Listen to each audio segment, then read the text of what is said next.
नमस्कार and welcome to doctor Kantipur. हेर्दै हुनुहुन्छ लाइभ कान्तिपुर टेलिभिजन एचडीमा। म छु दिपाञ्जली, तपाईको साथमा प्रत्येक शनिबार मध्याहको 12:30 बजेदेखि 1:30 बजेसम्म आउने गर्दछ यो प्रोग्राम डाक्टर कान्तिपुर, जसमा हामी दक्ष अनुभवी चिकित्सकहरूलाई निम्त्याएर हाम्रो हेल्थसँग रिलेटेड विभिन्न कुराहरूमा जानकारी लिने गर्छौं। सो आजको हाम्रो टपिक पनि अलिकति मानसिक स्वास्थ्यसँग रिलेटेड छ। हामी भन्छौं अटिज्म यसलाई। सो अटिज्मसँग रिलेटेड एकदमै इन्फर्मेटिभ कुराकानीहरू आज हामीले तपाईको लागि भनेर लिएर आएका छौं। र यसको बारेमा कुराकानी गर्नको लागि हामीसँग हुनुहुन्छ हाम्रो अतिथि आज founder of autism care Nepal society doctor Sunita Mallikhu अमात्यज्यू। सो उहाँसँग हामी यो मेन्टल हेल्थ इस्यु, अटिज्म भनेको के हो, अटिज्म भएका बालबालिकाहरूले के कस्तो स्वास्थ्य समस्याहरू भोग्नुपर्छ र बेसिकली नेपालमा चाहिँ नि अटिज्मसँग रिलेटेड कस्तो किसिमको जनचेतनाको आवश्यकता अझ पनि छ भन्ने विषयमा चर्चा गर्छौं। सो यो भन्दा अगाडि चाहिँ डाक्टर सुनिता मल्लिखु अमात्यज्यूको यो प्रोफाइल भिडियो हामी चेक गर्छौं, त्यसपछि फर्केर आउँछौं र उहाँलाई हामी स्टुडियोमा स्वागत पनि गर्छौं। अहिलेको लागि डाक्टर कान्तिपुरमा let's have a look at her profile video. Doctor Sunita Mallikhu, उहाँ अटिज्म केयर नेपालका संस्थापक अध्यक्ष हुनुहुन्छ। उहाँको आफ्नै छोरा पनि अटिज्मबाट पीडित छन्। नेपालमा अटिज्म सम्बन्धी जानकारीको अभाव निकै कम हुँदा र अटिज्म सम्बन्धीको गलत सोचाइ अनि गलत व्याख्या व्याप्त भइरहँदा उहाँले अटिज्मको यो अभियान थाल्नु भएको हो।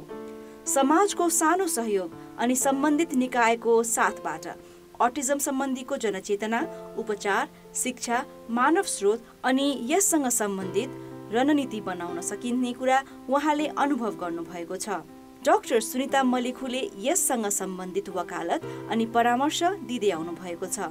उहाँको निरन्तर वकालतकै कारण अटिज्मलाई पनि शारीरिक अपाङ्गता सम्बन्धीको ऐन राष्ट्रिय अपाङ्गता अधिकार ऐन अन्तर्गत समावेश भएको छ। उहाँको निरन्तर प्रयासकै कारण नेपालको विभिन्न जिल्लामा अटिज्म भएका बालबालिकाको जीवनलाई सहज बनाउनका लागि उनीहरूको परिवारलाई विभिन्न सिकाइ पनि सिकाउँदै आउनु भएको छ।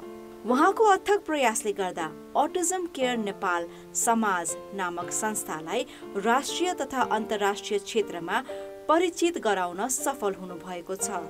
उहाँको मिसन भनेको अटिज्म भएका बालबालिकाको लागि उनीहरूकै अभिभावक नै प्रेरक शक्ति हुनुपर्छ भन्ने एउटा अभियानमा लाग्नु रहेको छ।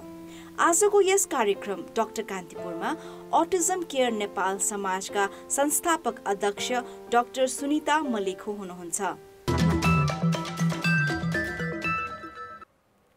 हजुर, आजको हाम्रो अतिथि हुनुहुन्छ अटिज्म केयर नेपाल सोसाइटीका फाउन्डर डाक्टर सुनिता मल्लिखु अमात्यज्यू। सो उहाँलाई हामी स्टुडियोमा निम्त्याउँछौँ र स्वागत गर्छौँ। डाक्टर साहब, वेलकम टु आवर शो। नमस्कार।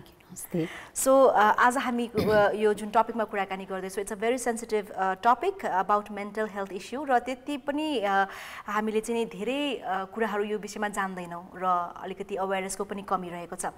सबैभन्दा पहिला त स्टार्ट गरौँ, अटिज्म भनेको के हो भन्ने कुरा नै सायद धेरैलाई थाहा छैन डाक्टर साहब, होइन? So let's talk about autism. यो अटिज्म भनेको चाहिँ के हो र कति प्रकारको हुन्छ?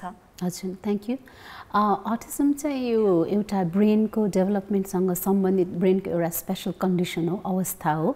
र यो अवस्था चाहिँ ब्रेनको डेभलपमेन्टकै क्रममा आएको एउटा अनियमित यो हुन्छ नि अनइभन पाराले गर्दाखेरि त्यो अवस्था चाहिँ उत्पन्न हुन्छ र त्यो अवस्थाको कारणले गर्दाखेरि चाहिँ बच्चामा जुन एउटा हामी कम्युनिकेसन भन्छौँ, सञ्चार भनेपछि चाहिँ हामी जुन दोहोरो कुराकानी गर्ने, अरूले भनेको बुझ्ने या चाहिँ आफूले पनि व्यक्त गर्न सक्ने अवस्था, साथसाथै चाहिँ अरूले अराएको कुराहरू बुझ्ने, गर्ने, घुलमिल्ने, कुराकानी गर्ने, यो चाहिँ उमेर सापेक्ष हुन जरुरी छ। यो हुन सक्दैन भने अर्को चाहिँ उमेर सापेक्ष सोसल बिहेभियरहरू एप्रोप्रिएट नहुने। अब सानोमा चाहिँ यो कुरा कहिले बेला प्रष्ट नहुन सक्छ, अटेरी भएको जस्तो मात्रै देखिने या चाहिँ बोलाउँदा वास्ता नगरेको जस्तो मात्रै देखिने। तर त्यही कुरा जब अलिक ठुलो हुँदै जान्छ, उसले एज एप्रोप्रिएटली बिहेभ गर्न नजान्दाखेरि, नसक्दाखेरि चाहिँ अलिकति चाहिँ मान्छेहरूलाई चाहिँ बच्चालाई केही प्रब्लम छ कि भन्ने चाहिँ अनि बल्ल लाग्न सक्छ। र ओभरअल भन्दाखेरि चाहिँ सोसल कम्युनिकेसन डिसअर्डर पनि मा चाहिँ यो चाहिँ कस्तो भने सोसल अवेरनेस नहुने, जसले गर्दाखेरि चाहिँ बच्चाले चाहिँ उमेर सरह बोलीचाली व्यवहार गर्नमा चाहिँ समस्या हुने। यो चाहिँ एउटा ब्रेनको स्पेसल कन्डिसन हो। अब अटिज्मको प्रकार भनेर चाहिँ यसमा अब अहिले चाहिँ हामीले इन्टरनेसनली पनि हेर्दाखेरि यसलाई हामी हामी चाहिँ हाई फङ्क्सनिङ र लो फङ्क्सनिङ भनेर भन्छौँ र उसलाई चाहिँ कति सपोर्ट चाहिन्छ त उसलाई मतलब आफू फङ्सनल हुनको लागि किनभने अब घरभित्रको काम घर बाहिरको काम सबै फरक फरक हुन्छ हैन र कुन लेभलको सपोर्ट दिँदा चाहिँ बच्चा चाहिँ लेस सपोर्टमा चाहिँ इन्डिपेन्डेन्ट हुनसक्छ त्यसमा चाहिँ सपोर्ट अनुसारले लेभल 1 लेभल 2 र लेभल 3 भनिन्छ एकदम हायर लेभलको सपोर्ट चाहिँदाखेरि चाहिँ हामी यसलाई चाहिँ लेभल 3 भन्छौँ ठिकैको लेभलको सपोर्ट चाहिँदा लेभल 2 भन्छ भने कम सपोर्टमा ऊ चाहिँ बढी सोसाइटीमा इन्डिपेन्डेन्ट हुन सक्ने छ भने चाहिँ त्यसलाई हामी लेभल 1 भनेर भन्छौँ ओके सो बेसिकली चाहिँ यो अब लेभलमा चाहिँ डिपेन्ड हुन्छ हैन त्यो कुन लेभलको अटिस्टिक हो भनेर हजुर कुन लेभलको सपोर्ट उसलाई हामीले दिनुपर्ने हुन्छ त्यसमा सो अब अटिस्टिक भनिसकेपछि एक किसिमको जस्तै यहाँले भन्नुभयो ब्रेनको एउटा डिसअर्डर भनेर हैन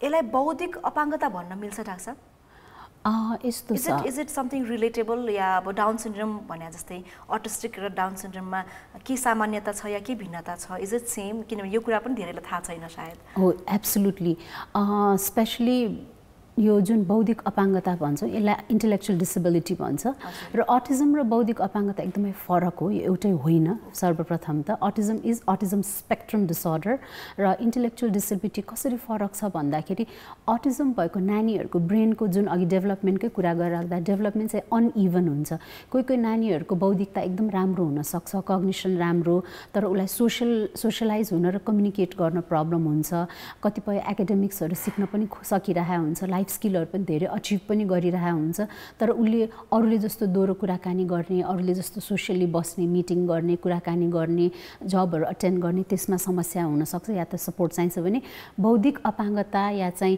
जुन इन्टेलेक्चुअल डिसेबिलिटीमा चाहिँ कग्निसनमा नै प्रब्लम आउने हुँदा नानी ठुलो भए पनि उसको यदि मेन्टल एज सानो छ भने उसको हरेक एस्पेक्टको डेभलपमेन्ट चाहिँ सानै उमेरको सरह हुन्छ लाइक फर इक्जाम्पल एउटा 4जना हामीले 9 वर्षको बच्चाहरू अटिस्टिक बच्चा या चाहिँ इन्टेलेक्चुअल डिसेबिलिटी या बौद्धिक अपाङ्गता भएको बच्चासँगै राख्यौँ भने एउटा अटिस्टिक बच्चाले चाहिँ हुनसक्छ आफूलाई चाहिने कुराहरू जस्तै कि अब उसलाई खेल्न कुद्न प्रब्लम छैन हैन टोयलेटिङमा प्रब्लम छैन हुनसक्छ उसलाई कम्प्युटर चलाउन आउँछ गेमहरू खेल्न आउँछ तर उसलाई चाहिँ मान्छेसँग कुराकानी गर्न या चाहिँ साथी बनाउन आउँदैन तर एउटा इन्टेलेक्चुअल डिसेबिलिटी भएको बच्चा ऊ 9 इयर्सको छ तर उसको मेन्टल एज चाहिँ 2 इयर्सको मात्रै छ भने उसको जुन यो सोशलाइज गर्ने मात्रै होइन कि उसको टोयलेटिङ उसको सिक्ने क्षमता सबै 2 इयर्सको मात्रै हुन्छ त्यसैले कग्निसनसँग चाहिँ यहाँनिर डिफ्रेन्स हामी देख्न सक्छौँ बौद्धिक अपाङ्गता र अटिजममा र अब डाउन सिन्ड्रोम चाहिँ फेरि डिफ्रेन्ट भयो भन्नाले अटिजम र डाउन सिन्ड्रोम एउटै होइन डाउन सिन्ड्रोम भएको नानीहरूको चाहिँ क्रोमोजोममा आएको डिसअर्डरले गर्दाखेरि चाहिँ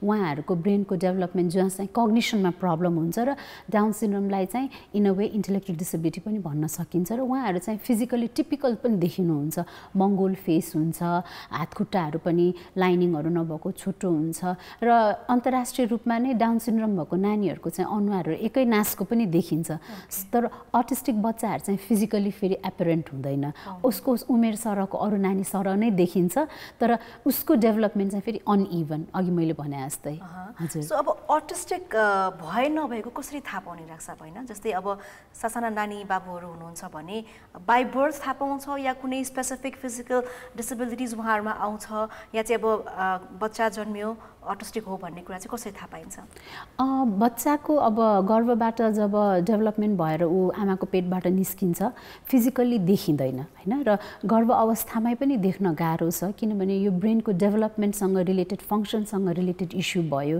जुन चाहिँ अल्ट्रासाउन्ड या चाहिँ त्यस्तो किसिमको ब्लड टेस्टहरूले चाहिँ ब्रेनको फङ्सनमा आएको समस्या गर्भावस्थामा देख्न सक्दैनौँ तर बच्चा जन्मिसकेपछि पनि केही महिनापछि जस्तै स्पेसली अब हामी अटिजमकै क्षेत्रमा अहिले राख्दाखेरि त्यस्ता सटल साइनहरू पनि हामी चिन्न सक्छौँ किनभने कुनै पनि नानी डेभलप भइराख्दाखेरि 6-8 महिनादेखि उसको सोसियल कम्युनिकेसन डेभलप हुन सुरु भइसकेको हुन्छ र उसले चाहिँ जस्तै बोलाउँदा हेर्ने आमाको आवाज सुन्यो भने खोज्ने चिन्ने मान्छे आउँदा मुसुक्क हाँस्ने यो सबै सोसियल कम्युनिकेसनहरू त्यहाँदेखि डेभलप हुन थालिसकेको हुन्छ भने 1-1.5 वर्षको बच्चाले के कुराकानीहरू गर्न थाल्छ र 2-2.5 वर्षकोले त एकदमै मजाले सेन्टेन्स लेभलमा नै बोल्ने आफ्नो उमेरकोहरूसँग खेल्ने यस्ताहरू चाहिँ देखिन्छ भने यदि कोही बच्चालाई अटिजम छ भने यस्ता सिम्टमहरू स्पेसली यो कम्युनिकेसन गर्ने जुन क्षमता या चाहिँ सोसलाइज गर्ने क्षमताहरू चाहिँ हुँदैन।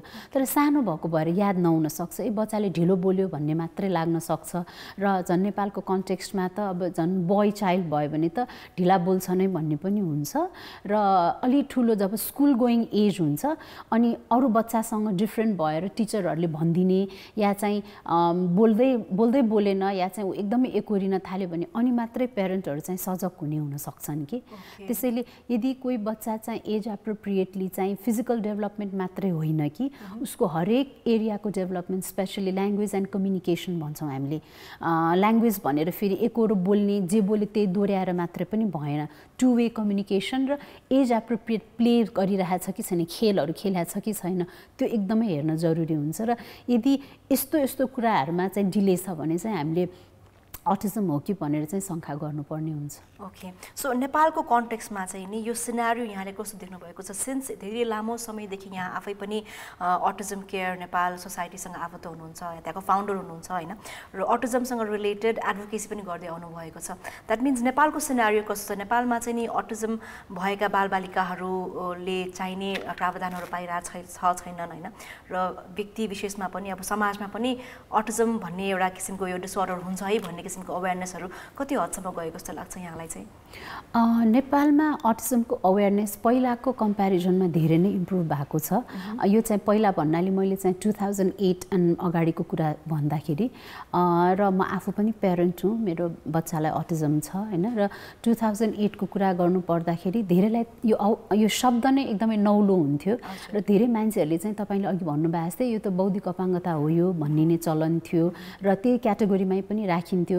र जसले गर्दाखेरि चाहिँ बच्चालाई चाहिँदो सुहाउँदो किसिमको त्यो इन्टरभेन्सन गर्ने खोजी नीति नहुने, अब बच्चा काम एक किसिमले अब यति नै हो भन्ने किसिमले भने अब आइकन 2008 मा हामीले चाहिँ एउटा प्यारेन्ट अर्गनाइजेसन स्टार्ट गऱ्यौँ, ग्रुप अफ प्यारेन्टले, जसलाई हामी अटिजम केयर नेपाल सोसाइटी भनेर आज नेपालमा चिन्छौँ।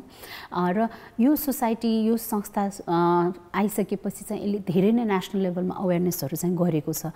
र त्यो अवेरनेस चाहिँ हामीले विभिन्न स्टेक होल्डरहरू जस्तै parent group, teachers group, government, अरू सबै रेलेभेन्ट स्टेक होल्डर्सहरूसँग यसरी गर्दै आउने क्रममा चाहिँ अवेरनेस धेरै इम्प्रुभ भएको छ, जसले गर्दा अहिले ससाना नानीहरू पनि अलिकति स्पेसली अर्बन एरियामा चाहिँ अलि टाइमली डायग्नोसिस हुने गरेको चाहिँ हामीले पाएको छौँ।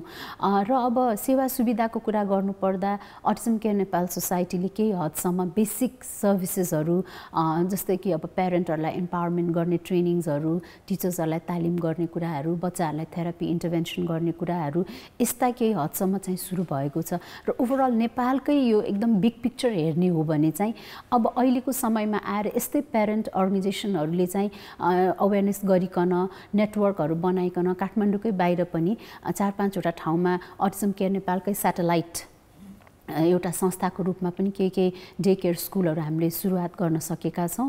र overall it has travelled in a positive way भनौँ न, अवेरनेस र अवस्थाको हिसाबले हेर्दाखेरि चाहिँ। सो केही हदसम्म चाहिँ जनचेतनाको जुन कमी थियो त्यो चाहिँ बढ्दै पनि गएको छ। सो अब यहाँले भन्नुभयो कि जो means of communication two way communicate गर्न सकेनन् भने बच्चाहरूले चाहिँ नि त्यहाँ एउटा शङ्का गर्ने ठाउँ हुन्छ भनेर होइन। सो धेरै पेरेन्ट्सहरूले चाहिँ नि थेरापीको माध्यम पनि युज गर्नुहुन्छ, जस्तै बच्चा अघि ढिलो बोल्यो भनेर भन्नुभयो नि, बोय चाइल्ड अलिकति ढिलै बोल्छ भनेर हामी स्पिच थेरापीतिर पनि हालिदिन्छौँ। तर अटिजम चाहिँ थेरापीले मात्रै ट्रिटेबल हुन्छ या चाहिँ नि त्यो अब थेरापी गऱ्यो भने पनि थेरापिस्टको मात्रै एउटा दायित्व हो कि पेरेन्ट्सहरूको पनि उत्तिकै इन्भल्भमेन्ट हुन चाहिँ जरुरी छ? डेफिनेटली कस्तो भने अब अटिजम यो मेडिकल कन्डिसन होइन यो होइन, जसले गर्दाखेरि यो चाहिँ हामीले गर्नुपर्ने भनेको चाहिँ बिहेभियरल थेरापी नै हो। अब यसमा विभिन्न मल्टिडिसिप्लिनरी थेरापीको कुरा आउँछ र one of the therapy definitely हजुरले भन्नुभएको छ स्पिच थेरापी पनि हो। तर हामीले एउटा के बुझ्न जरुरी छ भने अटिजम भएको भाइ बहिनीहरूले नबोल्नुको कारण चाहिँ उहाँको सोसियल कम्युनिकेसन डेभलपमेन्टमा आएको समस्या हो। त्यसैले हामीले ल्याङ्ग्वेजमा मात्रै ध्यान दिएर, आवाज स्पिचमा मात्रै ध्यान दिएर हुँदैन, उसले कम्युनिकेट गर्न सिक्नुपर्छ। र थेरापीको मुख्य हाम्रो गोल नै उसले कम्युनिकेट गर्न सिकोस् भनेर हो। र यो चाहिँ हामीले जति सक्छ सानो उमेरमा हामीले सुरु गर्नुपर्ने हुन्छ। र अब तपाईँ हामी सोचौँ कुनै एउटा थेरापिस्टले एउटा बच्चालाई कति समय दिन सक्छ दिनमा होइन, आधी घन्टा, 1 घन्टा, म्याक्सिमम 2 नै घन्टा भनौँ। तर उसको संसार त त्यो 2 घन्टामा सीमित छैन। उसले सिक्नुपर्ने जान्नुपर्ने कुरा एकदमै धेरै छ र जति सानो उमेरमा हामीले बढी समय उसलाई सिकाउन सक्छौँ, थेरापीमा लगाउन सक्छौँ, उसको पछिल्लो समयको प्रोग्नोसिस त्यसमा डिपेन्ड हुन्छ। किनभने सानो बच्चाको ब्रेन त एकदम सजिलै मोल्ड गर्न सकिन्छ, उसलाई धेरै कुरा चाँडै सिकाउन सकिन्छ। त्यसले गर्दाखेरि म एज अ प्यारेन्ट म चाहिँ के भन्छु भने थेरापी हो, थेरापिस्टको सहयोग लिने, तर प्यारेन्टले पनि त्यो कुराहरूलाई सिकेर आफूले पनि अप्लाई गर्न र बच्चालाई त्यो सिकेको कुरालाई चाहिँ प्रयोग गर्ने इन्भाइरोमेन्ट बनाइदिने चाहिँ अभिभावकको एकदमै ठुलो दायित्व हुन्छ। त्यसैले थेरापीमा लगिरहेछौँ, स्पिच थेरापिस्टले थेरापी गरिरहेछ भनेर हामी ढुक्कै बस्न चाहिँ अवश्य पनि मिल्दैन।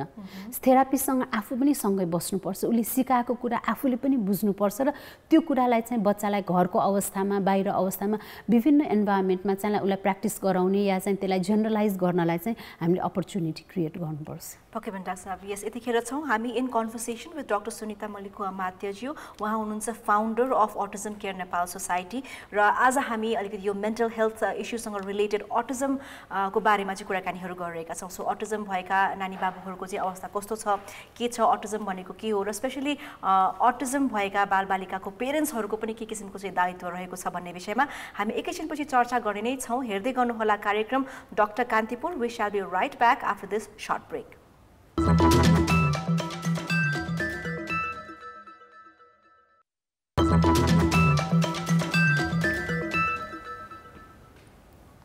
Welcome back. हेर्दै हुनुहुन्छ कार्यक्रम doctor Kantipur on Kantipur television HD। म छु दिपाञ्जली तपाईँको साथमा र आज हामी कुराकानी गर्दैछौँ अटिजमसँग रिलेटेड केही इन्ट्रेस्टिङ र इन्फर्मेटिभ कुराहरू र अघि हामीले कुराकानी गरेका थियौँ जस्तै अटिजम भएका बालबालिकाहरूको लागि पेरेन्ट्सहरूको पनि उत्तिकै महत्त्वपूर्ण भूमिका हुन्छ र स्पिच थेरापी अथवा भनौँ अन्य थेरापीलाई जति हामी प्राथमिकता दिन्छौँ त्यति नै टाइम चाहिँ हामीले समयमा चाहिँ बच्चाहरूलाई पनि दिनुपर्छ भन्ने कुराहरू। सो डाक्टर साहब, अघि हामीले अलिकति कुराकानी जोडेका थियौँ होइन, बच्चाहरूको लागि भनेको पेरेन्ट्सहरू जहिले पनि एउटा प्रेरक तत्त्व हुन्छ। उनीहरूले चाहिँ एकदमै बच्चाहरू पेरेन्ट्सहरूबाटै धेरै कुरा सिकिरहेको हुन्छन्। मोस्ट अफ द टाइम पेरेन्ट्सहरूबाटै उनीहरू चाहिँ प्रभावित भइरहेका हुन्छन्। सो अटिजम भएका बालबालिकाहरूको जुन बुवा आमाहरू हुनुहुन्छ नि, जो पेरेन्ट्सहरू हुनुहुन्छ, उहाँहरूले पनि योसँग सम्बन्धित कुनै किसिमको प्रशिक्षण तालिम लिन आवश्यक छ अथवा चाहिँ बच्चाहरूसँग कम्युनिकेट गर्नको लागि चाहिँ के कस्तो कुराहरूमा ध्यान दिनुपर्ने हुन्छ उहाँहरूको वेलबिङको लागि, बच्चाको डेभलपमेन्टको लागि भनौँ न, यसको बारेमा के भनिदिनुहोस् न। Definitely parents are always the first teacher होइन बच्चाको लागि।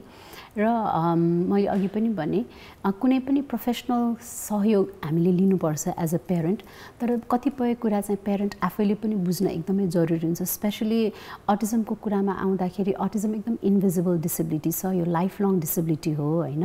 र स्पेसली भर्खर डायग्नोसिसै भइसकेको बच्चाको कुरालाई नै जोडिराख्दाखेरि पनि होइन, अब डायग्नोसिस हुने बित्तिकै पेरेन्टहरू एकदम आत्तिने स्वाभाविक हुन्छ, एकदमै एक्सेप्टेन्समा समस्या हुन्छ, जसले गर्दाखेरि मेरो बच्चालाई ठिक पारिहालौँ के गरिहालौँ भनेर चाहिँ विभिन्न प्रविधिहरू खोज्न थाल्नुहुन्छ। त्यो एकदमै अब्भियस हो। तर एज अ पेरेन्ट चाहिँ हामीले यो कन्डिसनलाई चाहिँ जति समयमा नै एक्सेप्ट गर्छौँ, किनकि यो लाइफ लङ डिसेबिलिटी हो, यसलाई चाहिँ एक दिन एक घन्टा एक महिना गरेर पुरा पुग्ने होइन, कुनै थेरापिस्टको उसमा छोडिदिएर पनि पुग्ने कुरा होइन। हामी आफैले पनि आफ्नो बच्चाको जुन यो अवस्था या चाहिँ उसको च्यालेन्जेस बुझ्नु एकदमै जरुरी छ।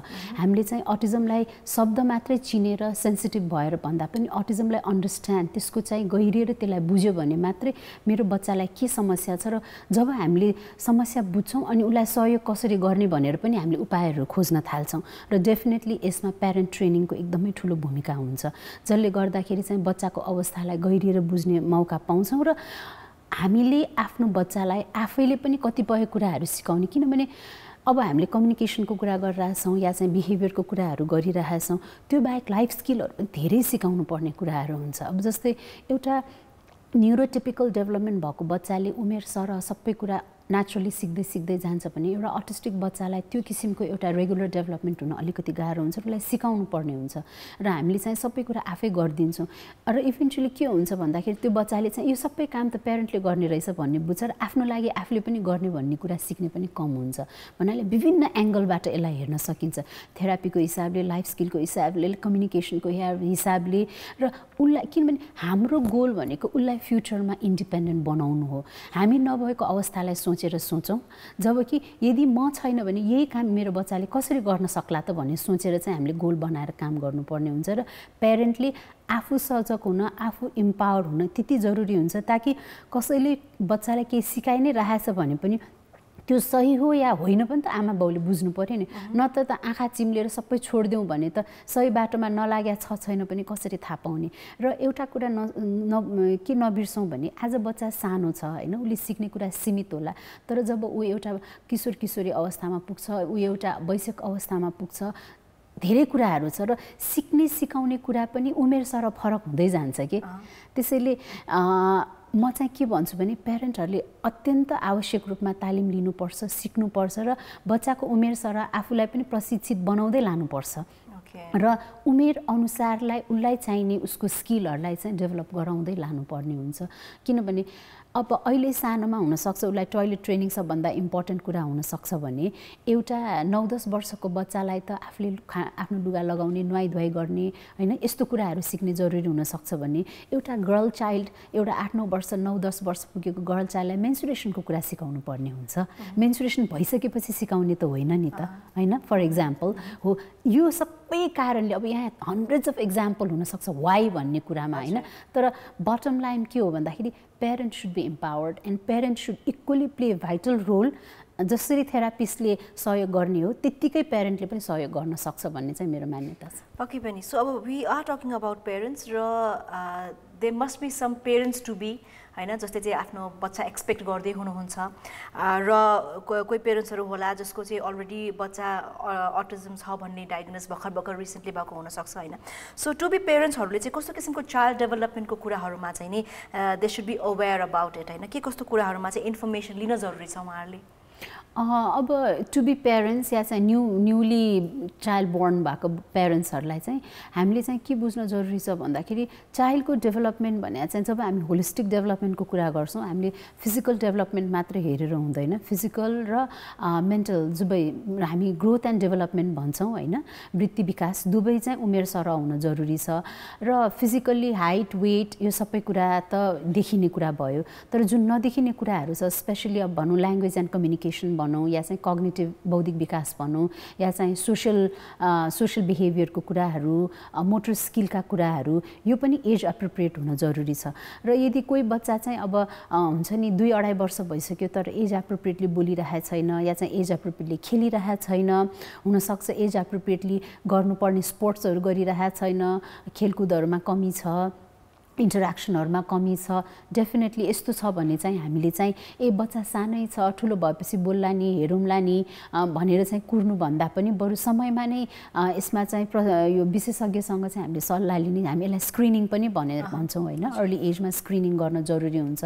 र स्पेशली जसको फ्यामिलीमा चाहिँ अलरेडी अब स्पेशली आज हामी अटिजमको कुरा गरिरहेका छौँ, यदि पहिलो बच्चालाई अटिजम छ भने दोस्रो बच्चामा 20 to 30% चान्स हुन्छ भने उनीहरू हाई रिस्क किड्सहरुमा पर्छ भने उनीहरूको डेभलपमेन्ट अझ हामीले क्लोजली हेर्नुपर्ने हुन्छ। र यसरी कम्युनिकेसनसँग रिलेटेड त्यस्तै गरेर चाहिँ सोशल बिहेभियरहरुसँग रिलेटेड इश्यूजहरु एज एप्रोप्रिएट भएको छैन भने हामीले चाहिँ बेलामा स्क्रिनिङ गर्न जरुरी हुन्छ र हामीले चाहिँ यसमा सरसल्लाह लिन चाहिँ जरुरी हुन्छ। ओके, सो अब अटिजम के यो जेनेटिक हो डाक्टर साहब, यो जिन्समै आउँछ या फ्यामिली हिस्ट्रीमा पहिला कसैलाई थियो भने ग्रान्डसन ग्रान्डचिल्ड्रनमा हुने त्यस्तो के हुन्छ? अब यो अलिकति ट्रिकी छ हैन, जेनेटिक भन्दा पनि हामी कस्तो भन्दाखेरि जिनसँग त जिनसँगै रिलेटेड हो हैन, तर इनहेरिटेड वंशानुगत हुनु र जेनेटिक म्युटेसन फेरि फरक कुरा हो। त्यसैले हामी यसलाई इनहेरिटेड भन्दा पनि जेनेटिक डिसअर्डर भन्नाले जेनेटिक म्युटेसनको कारणले चाहिँ अटिजमको कन्डिसन चाहिँ उत्पन्न हुन्छ भन्ने मान्यता छ। अब त्यो म्युटेसन केले गर्छ त्यो फेरि अर्को छुट्टै कुरा छ हैन, यसमा विभिन्न कारणहरू हुन सक्छ, जिनलाई म्युटेसन गर्ने, आमाको ओभमलाई या चाहिँ फादरको स्पर्म विभिन्न कारणले म्युटेट भएको हुन सक्छ र जसले गर्दा चाहिँ अटिजमको कन्डिसन हुन्छ। ओके, सो जस्तै विश्वविख्यात विश्वचर्चित व्यक्तित्वहरू पनि कतिपय चाहिँ अटिजममा भएको हुनुहुन्छ हैन, सो त्यसमा पनि उहाँहरूको अब हेल्थको धेरै विश्वविख्यात साइन्टिस्टहरू हुनुहुन्छ, म्याथमेटिसियनहरू हुनुहुन्छ हैन, त्यो हिसाबले नेपालको कन्टेक्स्टमा चाहिँ यहाँले कस्तो खालको उपलब्धि देख्नु भएको छ? नेपालमा कस्तो छ यसको सिचुएसन हैन, र जुन बौद्धिक क्षमता उहाँहरूको हुन्छ नि अब साइन्टिस्ट म्याथमेटिसियन त्यो लेभल भनेको इट्स लाइक हाई लेभल हैन, सो डेफिनेटली त्यो हिसाबले चाहिँ कस्तो उपलब्धि देख्नु भएको छ नेपालको कन्टेक्स्टमा? अटिजम स्पेक्ट्रम डिसअर्डर हो। त्यसमा केही प्रतिशत अटिस्टिक व्यक्तिहरू हाई फङ्सनिङ अटिस्टिक हुन्छन्, जहाँ चाहिँ उहाँहरूको आइक्यू, उहाँहरूको इन्टेलिजेन्स भनेको चाहिँ वे बियोन्ड जुन हामीले सोच्न सक्दैनौँ होइन, धेरै नै हाई। र त्यो चाहिँ सिभ्यान्ट ट्यालेन्ट लिएर आउनुहुन्छ उहाँहरू, म्याथ्समा, साइन्समा, आर्टमा, विभिन्न अरू नलेजहरू लिएर आउनुहुन्छ जो चाहिँ तपाईँ हामीले सोच्न पनि सक्दैनौँ, गर्न पनि सक्दैनौँ। त्यो एक्सेप्सनल लिएर आउनुहुन्छ र जसले गर्दाखेरि विश्वलाई थुप्रै योगदानहरू पनि त्यस्तै व्यक्तिहरूबाट पाएका छौँ होइन, म्युजिकमा, म्याथमेटिक्समा, साइन्समा, या चाहिँ हामीसँग टेम्पल ग्रान्डिन भन्ने अझै जीवित पनि हुनुहुन्छ, उहाँ अलिक फेमस पनि हुनुहुन्छ अटिजमको उसमा एज अ अटिस्टिक फिमेल होइन। उहाँले चाहिँ अब थुप्रै योगदानहरू दिनुभएको छ एनिमल हस्बेन्ड्रीमा।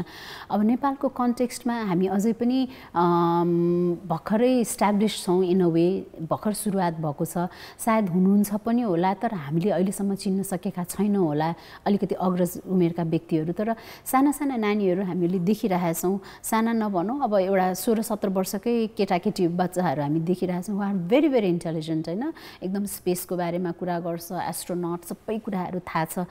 तर this is a thing about autism, ऊ त्यति हाई फङ्सनिङ भइकन पनि उसलाई चाहिँ सब्जेक्टहरूमा क्लासमा उसलाई कसैले बिट गर्न सक्दैन साइन्समा र म्याथ्समा। तर यस्तै अनइभन स्किल अटिजममा डेभलप हुन्छ, उसलाई साथी बनाउन आउँदैन, उसको सोसियल प्रब्लमकै कारणले गर्दाखेरि उसलाई स्कुल जानमा समस्या छ। त्यस्तै अर्को एउटा बाबु छ जो चाहिँ he is blessed with music के, उसले 3 वर्षको उमेरदेखि पियानो बजाउँछ, उसलाई कसैले सिकाएको छैन, अहिले एल्बम पनि निस्किया छ उसको भन्नाले यस्ता केही चाहिँ निस्किन थाल्नु भएको छ।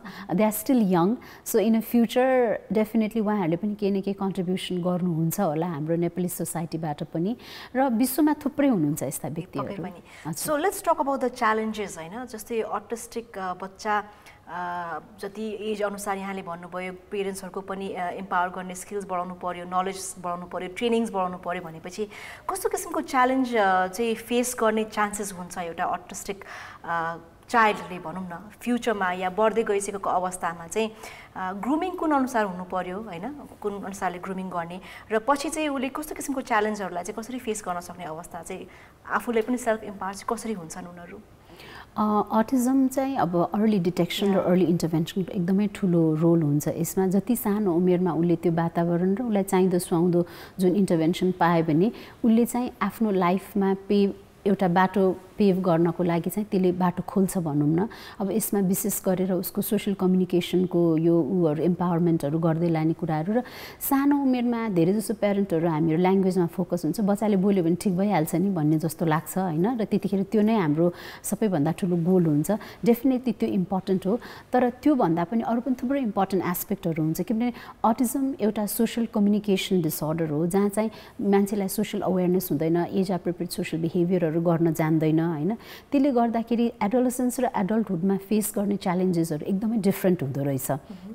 र स्पेसली अब बच्चा इन्टेलिजेन्ट होस्, राम्रो होस्, जेसुकै होस्, तर दोहोरो कुराकानी गर्न जानेन, उसले चाहिँ ठाउँ अनुसारको व्यवहार गर्न जानेन भने ऊ जति नै इन्टेलिजेन्ट भए पनि उसलाई चाहिँ इन्डिपेन्डेन्ट भएर सोसाइटीमा फङ्सनल हुन चाहिँ एकदमै ठुलो एउटा ब्यारियर हुँदो रहेछ। र अटिस्टिक मान्छेहरूलाई चाहिँ हामीलाई चाहिँ हुन्छ नि च्यालेन्जेसहरू मध्येको एउटा सबैभन्दा ठुलो च्यालेन्ज यो नै हो भन्छु। उसको जुन सोसियल कम्युनिकेसन डिसअर्डर त उसँग लाइफ लङ नै रहन्छ र विभिन्न ठाउँमा चाहिँ उसलाई चाहिँ फङ्सनल हुनको लागि इभन एकदम हाई कग्निसन भएको व्यक्तिहरूलाई पनि फङ्सनल हुनको लागि केही न केही रूपमा सपोर्ट चाहिँ चाहिन्छ। जस्तै अब घरदेखि बाहिर बस चढ्नु पर्यो, अफिसमा गएर कुन कोठामा कसरी बस्ने, कोसँग कसरी व्यवहार गर्ने, अब उसको वर्क स्टेसनमै बसेर गरिराख उसले जानेको काम त उसले गर्ला, मिटिङ अटेन्ड गर्नु पर्यो उसले सक्दैन, नेटवर्किङ गर्नु पर्यो उसलाई गाह्रो हुन्छ। भन्न खोजेको यस्तो हर्डल्सहरूले चाहिँ इन्डिपेन्डेन्समा समस्या ल्याउन सक्छ र प्यारेन्टहरू हुन्जेल त प्यारेन्टहरूले सपोर्ट गर्नुहुन्छ, तर यो लेभलको सपोर्ट उसलाई इन्डिपेन्डेन्ट हुनको लागि त्यस्तो हरेक पक्षमा चाहिने सपोर्टमा चाहिँ स्टेटले पनि त्यस्ता व्यक्तिहरूलाई चाहिँ सपोर्ट गर्नलाई त्यस्तो सपोर्ट सिस्टम चाहिँ क्रिएट गर्न एकदमै जरुरी हुन्छ कि, किनभने they are contributive to the society. तर त्यो सपोर्ट उसले पाएन भने चाहिँ he will be locked inside the home कि उसले चाहेर पनि त्यो उसले गर्न सक्दैन। यो एउटा इक्जाम्पल भन्नाले support in a different way चाहिन्छ, तर इन्डिपेन्डेन्ट हुन, तर अटिस्टिक बच्चाहरू सबै अटिस्टिक व्यक्तिहरू सबै हाई फङ्सनिङ त हुँदैन, अलिकति बढी सपोर्ट चाहिनेहरू पनि हुनसक्छ भने अब उहाँहरूलाई त फेरि छुट्टै किसिमको सपोर्ट चाहियो। त्यसैले यो स्पेक्ट्रम भएको हुनाले 1 2 3 यति नै किसिमको सपोर्ट या यति नै च्यालेन्ज भन्दा पनि इन्डिभिजुअल डिफ्रेन्स एकदमै हुन्छ र इन्डिभिजुअलको डिफ्रेन्स अनुसार इन्डिभिजुअल च्यालेन्ज पनि फरक हुन्छ र हामीले बच्चा अनुसार चाहिँ एकोमोडेट गर्नुपर्ने हुन्छ। ओके पनि। So now let's talk about the health issues जुन चाहिँ नि अटिस्टिक बच्चाले फेस गर्न सक्ने चान्सेस हुन्छ हैन। एउटा अटिस्टिक बच्चा छ भने चाहिँ कस्तो किसिमको हेल्थ कन्डिसन्सहरू आउन सक्छ उसलाई, या चाहिँ नि हामीले केयरफुल हुनुपर्ने इभन पेरेन्ट्सहरूले चाहिँ हैन। ज्वरो आयो भने अब कस्तो हुन्छ, अब अलिकति डायरियाहरू भयो भने, अब अहिले कोभिडकै सिचुएसन छ हैन, घरमा अटिस्टिक बच्चा छ भने हामीले कसरी उनीहरूलाई चाहिँ नि मेडिकल हेल्थ इस्यु नहोस् भन्नको लागि चाहिँ के कस्तो कुरामा स्पेसिफिक ध्यान दिनुपर्ने हुन्छ? धेरै अटिस्टिक बच्चाहरूको चाहिँ यो किनभने अटिजममा चाहिँ एउटा सेन्सरी डिस्फङ्सन भन्ने पनि हुन्छ कि, सेन्सेसहरू चाहिँ एक आपससँग मिलाप नहुने, डिस्फङ्सन हुने, जसले गर्दा थुप्रै बच्चाहरू चाहिँ एकदमै त्यो फुड सेन्सिटिभ हुन्छ, एउटै पर्टिकुलर खाना मात्रै खान रुचाउने, अर्को खानाको प्रकार खान नरुचाउने, त्यस्तो इन्फ्लेक्सिबल हुन्छ, पिकी इटर हुन्छ हैन।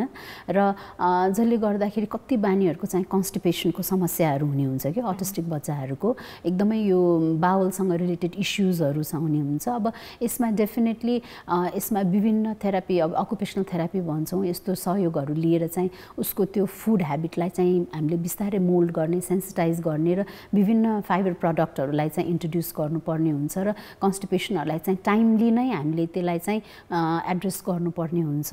र कतिपय नानीहरूको चाहिँ स्लिप डिसअर्डरहरू हुन्छ अटिस्टिक बच्चाहरूको, राति 2-3 बजेसम्म नसुतिदिने हैन।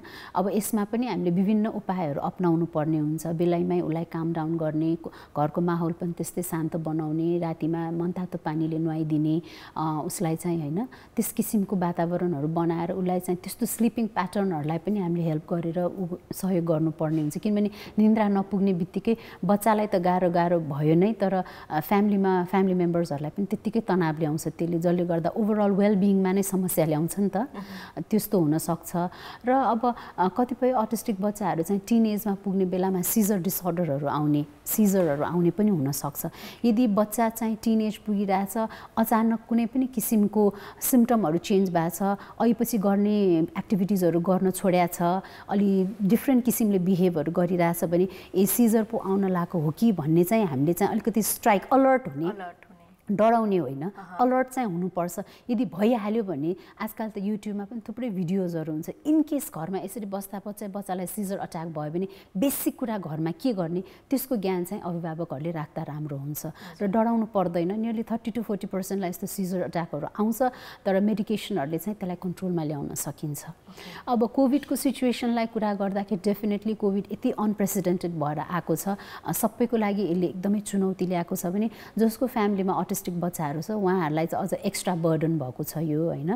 किनभने अटिजम एउटा यस्तो डिसेबिलिटी हो जहाँ चाहिँ बच्चाहरूलाई चाहिँ प्रेडिक्सनमा प्रब्लम छ, उसले अरूले जस्तै सोध्ने या के हुन लाग्छ, के गर्न लाग्छ, कसरी प्लानिङ त्यो छैन, जसले गर्दा एकदम धेरै फ्रस्ट्रेसन हुने, एकदमै धेरै अनवान्टेड बिहेभियर्सहरू आउने र प्यारेन्टहरूलाई स्कुल नगएको अवस्थामा, आफू अफिस नगएको अवस्थामा यसले अझ तनाव ल्याएको थियो हैन। तर डेफिनेटली अब हामी चाहिँ न्यू नर्मलतिर गइरहेका छौँ, अब उनीहरू पनि घरदेखि बाहिर निस्किने अवस्था छ, त्यसैले मास्कहरू लगाउने तालिम गर्ने, अझै पनि हामी त्यसरी खुलेर हिँड्ने अवस्था आइसकेको छैन हैन। डिस्टेन्सिङ गर्ने तालिमहरू बच्चालाई गराउनु पर्ने हुन्छ। यसमा विभिन्न हामी सोसल स्टोरी भन्छौँ, सोसल स्टोरीको माध्यमबाट भइरहेको भिडियोजहरू देखाएर उहाँहरूलाई चाहिँ त्यो सिकाउनु पर्ने हुन्छ र डेफिनेटली प्रिभेन्सन चाहिँ धेरै नै ध्यान दिनुपर्छ, जसले गर्दा बिरामी नपरोस् बच्चा। ओके डाक्टर साहब, thank you so much. So अहिलेको लागि हामी छौँ in conversation with doctor Sunita Mallik अमातेज्यू, र उहाँ हुनुहुन्छ chairperson of autistic care Nepal society, र आज हामी टपिकमा कुराकानी गर्दैछौँ अटिजमसँग रिलेटेड। अहिलेको लागि डक्टर कान्तिपुरमा पालो भएको छ एउटा छोटो व्यापारिक विश्रामको, फर्केर आउने नै छौँ, हेर्दै गर्नुहोला।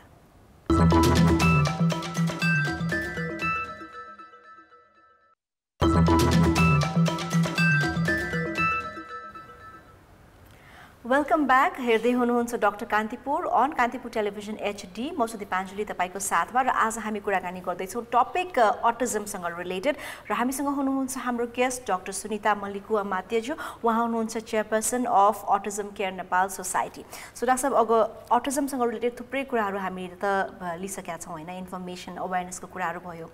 सो एउटा अटिस्टिक बच्चा घरमा छ भने ओभरअल पेरेन्ट्सको दायित्व, उनीहरूको ट्रेनिङ्सहरूको इम्पावरमेन्टको कुराहरू पनि भयो। So we almost to the end होइन। मलाई चाहिँ सोध्नु मन लागेको जस्तै यहाँको एज एन एक्सपर्ट होइन, सजेसन सुझावहरू चाहिँ के रहेको छ, हामीले के कस्तो कुरामा ध्यान दिन सक्छौँ फर आवर ओभरअल चाइल्ड डेभलपमेन्टमा या इभन हाम्रो होलिस्टिक डेभलपमेन्टमा, फ्यामिलीको इन्भाइरोमेन्ट होइन, यो के कुरामा चाहिँ ध्यान दिन सक्छौँ सो द्याट अटिजम भएका बच्चाहरूलाई चाहिँ त्यो फ्रेन्डली इन्भाइरोमेन्ट पाओस् होइन। इभन राज्यको तर्फबाट पनि चाहिँ के कस्तो चाहिँ कुराहरू पहल हुनुपर्छ जस्तो लाग्छ मलाई। के यहाँलाई के लाग्छ?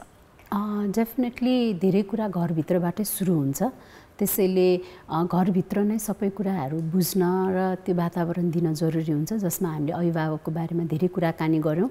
र अभिभावक भनेपछि हामीले चाहिँ खालि आमा र बुवा मात्रै नसोचौँ, यसमा अब ग्रान्ड प्यारेन्ट्सहरूको पनि एकदमै ठुलो रोल हुन्छ, अरू कजन सिब्लिङ्सहरू, किनभने वातावरण दिने भनेको चाहिँ घर आमा बुवाले मात्रै पनि सक्दैन, उहाँहरूले पनि उत्तिकै दिन सक्नुहुन्छ र आमा बुवालाई त्यो गर्न माहौल बनाउन उहाँहरूले सहयोग गर्न सक्नुहुन्छ। त्यसैले होल फ्यामिली मेम्बर्सहरूले नै यसमा एकदमै ठुलो रोल खेल्नुहुन्छ।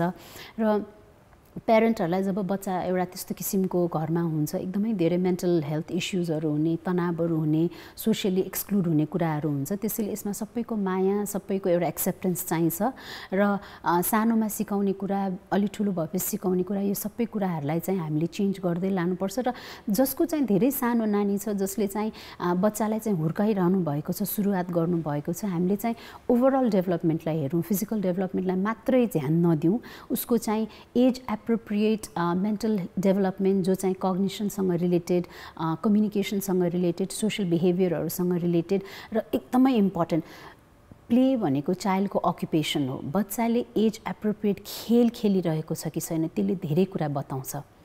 उनीहरूले प्रिटेन्ड प्लेहरू गर्छ, अरू नानीहरूसँग खेल्छ।